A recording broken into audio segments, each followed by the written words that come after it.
Salutations camarades, aujourd'hui on va commencer par la base de la base pour faire une tenue allemande de guerre, c'est-à-dire le ceinturon et sa boucle. Donc suite à la création de la Wehrmacht en 1935, le 24 janvier 1936, dans l'ordre HV 36 numéro 114, une nouvelle boucle de ceinturon est introduite pour les soldats et sous-officiers, intitulée, bon en allemand, je vais mettre là parce que c'est Koppel, je sais plus. Donc c'est marqué boucle de ceinturon pour sous-officiers et hommes de la troupe. L'héritage de l'armée prussienne va donner la devise de la Wehrmacht. Gott mit uns, soit Dieu est avec nous. La plaque se décrit en gros sur ça. Donc Gott mit uns, la devise.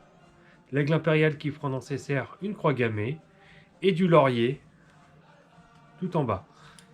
À l'arrière, on retrouve un anneau pour prendre le crochet du ceinturon, une pète de cuir qui est apparue au début, qui permet de maintenir les pics qui vont se planter dans le ceinturon.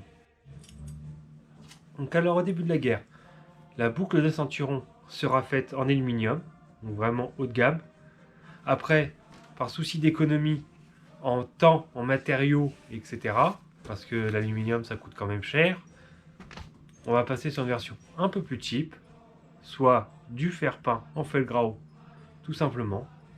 Contrairement à la boucle de ceinturon qui était grainelée pour faire un peu camouflage, mais que ça marchait pas vraiment, ils ont fait du fer peint en verre ou en felgrau.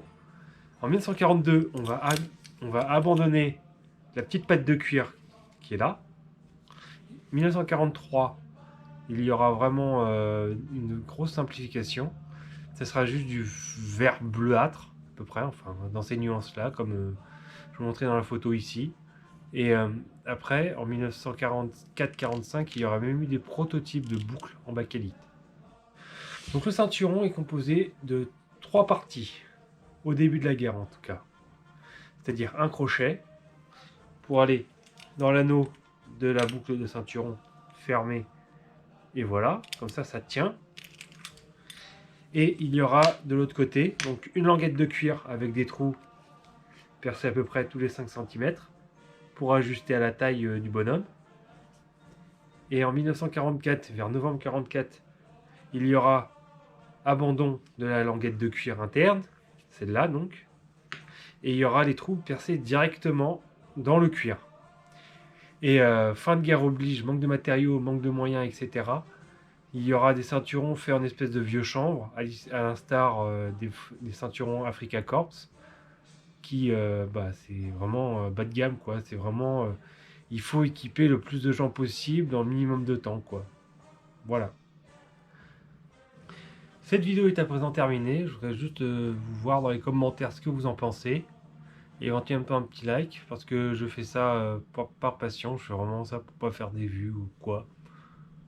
Donc dites-moi ce que vous en pensez. Et puis après, essayez de me dire, par exemple, oui, est-ce que tu pourrais parler, par exemple, de tel équipement ou pas. Mais sachant que je vais faire vraiment tout le roulage de la Wehrmacht pendant la Seconde Guerre, il va y avoir pas mal de matos à venir. Après, je fais les reviews de vareuses aussi, comme je l'avais dit dans ma vidéo intro à la chaîne. Et aussi des films. Donc voilà. Donc si vous voulez me soutenir, un petit like, un petit commentaire, ça fait pas de mal. Voilà, je vous remercie.